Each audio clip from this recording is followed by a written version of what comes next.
Olá, meu nome é Francisco, sou psicólogo, doutor em psicologia e eu vou falar para você hoje sobre transtornos alimentares. Nós vamos falar dos transtornos mais comuns, não de todos, mas é importante que a gente entenda. Transtornos alimentares são doenças mentais complexas, que têm como cerne a preocupação excessiva com o peso ou com a forma do nosso corpo. E isso afeta a nossa autoestima de alguma forma. Os transtornos alimentares, eles precisam ser compreendidos não apenas pelos sintomas que vêm junto com eles, mas também pelo contexto cultural, porque a alimentação, ela uniu a sociedade humana e foi gerando laços entre os membros das comunidades e também símbolos que transcendem o valor nutricional daquilo que a gente come. Comer muito, comer pouco, já foi sinal de devoção aos deuses, simbolizou poder e também diferenças de classe social. Compreender esses significados ajuda a entender os transtornos alimentares e as suas manifestações. Os transtornos mais comuns são a anorexia nervosa, a bulimia nervosa e o transtorno de compulsão alimentar periódica. Esses são os mais conhecidos, né? E o tratamento para esses tipos de transtornos, ele deveria ser idealmente multidisciplinar. O que quer dizer isso? Eu preciso ter médicos, endocrinologistas, psiquiatras, vou precisar de psicólogo, de nutricionista, dependendo do caso, até de fisioterapeutas e outros profissionais para ajudar na recuperação da pessoa com o transtorno.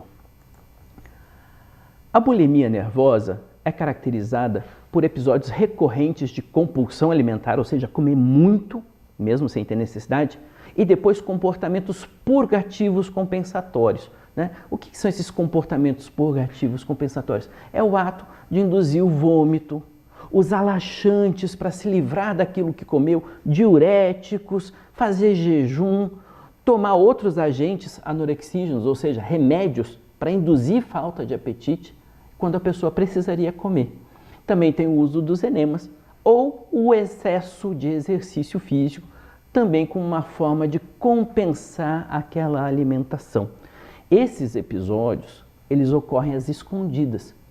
Na grande maioria das vezes, as pessoas que estão à volta, família, amigos, pessoas queridas, não conseguem perceber o que está acontecendo, né? E a pessoa que faz a bulimia, ela vem com um monte de sentimentos de vergonha, de culpa e de desejo de autopunição.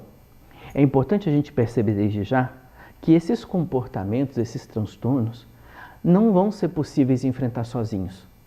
Todo mundo precisa de ajuda. Na anorexia nervosa, a gente tem uma situação um pouco diferente. A gente tem uma restrição dietética em relação às necessidades que são reais. Elas levam a uma perda do peso corporal tão grande que ele fica abaixo do mínimo necessário para a idade, para o sexo da pessoa e para a manutenção da saúde. Pessoas com anorexia nervosa apresentam um medo intenso de ganhar peso ou de engordar. Elas também têm uma perturbação de como elas se veem. E isso é impressionante, porque mesmo a pessoa estando muito magra, ela vai se perceber como estando cheinha, gorda, obesa, e ela nem tem mais peso para perder e ela continua sem comer. Gradativamente, os pacientes passam a viver exclusivamente em função da dieta, daquilo que eles vão comer e do peso e da forma corporal deles. Vão se restringindo cada vez mais, perdem inclusive o interesse social e vão se afastando das pessoas. O desenvolvimento dessa doença é caracterizado por essa perda de peso progressiva e pode ser dividido ainda em dois tipos, né? O purgativo, esse que joga para fora, e o restritivo, que é o que não come nada. Por fim, a gente tem o transtorno de compulsão alimentar, né? Na compulsão alimentar, a gente tem uma ingestão muito grande de alimento num período pequeno, cerca de 2 horas. Uma quantidade muito maior do que você consumiria no mesmo período em situações semelhantes. Quando ocorre uma compulsão, a gente perde o controle da nossa ingesta alimentar e não se utilizam medidas extremas para evitar o ganho de peso. Então, quem tem compulsão alimentar vai ganhar muito peso. Na compulsão, né, tem um sofrimento marcante que é causado ganho de peso que afeta a tua vida pessoal, a tua vida social, a tua vida produtiva. Então é importante que a gente entenda que a compulsão não é somente o dano causado por ingerir muita comida, mas também é o dano causado na vida da pessoa como um todo, à medida em que ela vai ganhando peso e perdendo saúde. A gente tem que cuidar da nossa saúde. A Organização Mundial de Saúde solicita avaliar as mudanças de peso, altura, circunferência abdominal, o índice de massa corpórea, circunferência da cintura, pressão arterial, a frequência do pulso e a circunferência do quadril como medidas que servem para estimar o grau de saúde da pessoa. E você? Nessa última semana, você perdeu peso? Você sabe se você perdeu peso? Quanto peso você perdeu? Meio quilo, 1 quilo? Ou será que você ganhou peso? É importante saber como você anda cuidando da sua saúde. Quando a gente tem um transtorno alimentar e precisa de acompanhamento, nós precisamos saber que tem alguns alvos específicos que a gente precisa atacar, né? E você, claro, não vai conseguir fazer isso sozinho, ou se você conhece alguém que tem um transtorno, tem que saber, ele não vai conseguir sozinho, ele precisa de ajuda. Se você tiver um transtorno alimentar, como anorexia, bulimia ou comer compulsivo, busque a ajuda de profissionais de saúde. Não tratar vai trazer complicações muito sérias, tá? Traga a família para o processo.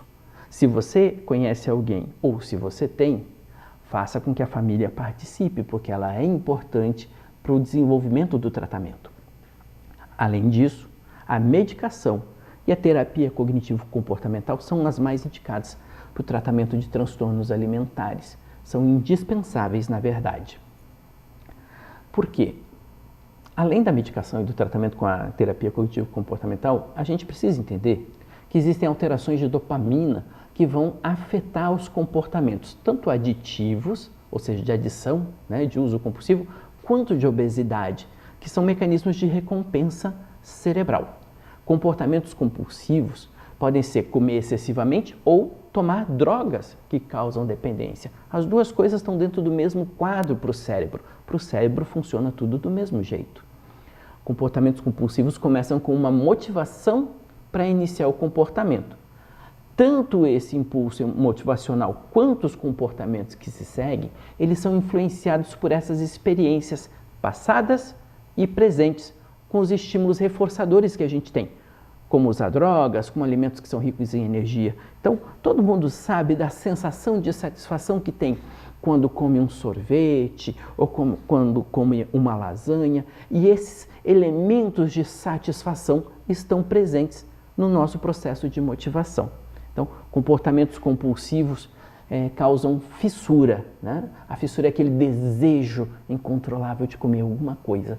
E a gente tem que perceber isso, né? Porque esse é o caminho para desenvolver a dependência e a compulsão, tanto para alimentação em excesso, quanto para o uso de drogas ou para dependência química de álcool.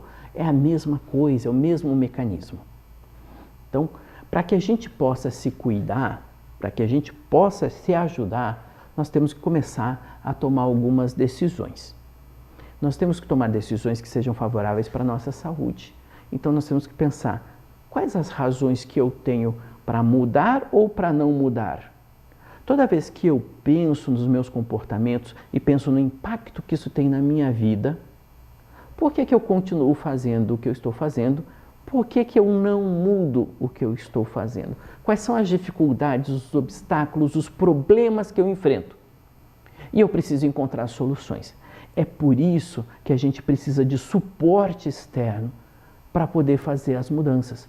Sozinhos, nós não conseguimos mudar esse tipo de transtorno, tá? Faça um balanço sobre as coisas que você está vivendo, as vantagens e as desvantagens, tanto para curto quanto para longo prazo. Avalie sua saúde, pense no seu bem-estar. É assim que você vai conseguir sua mudança.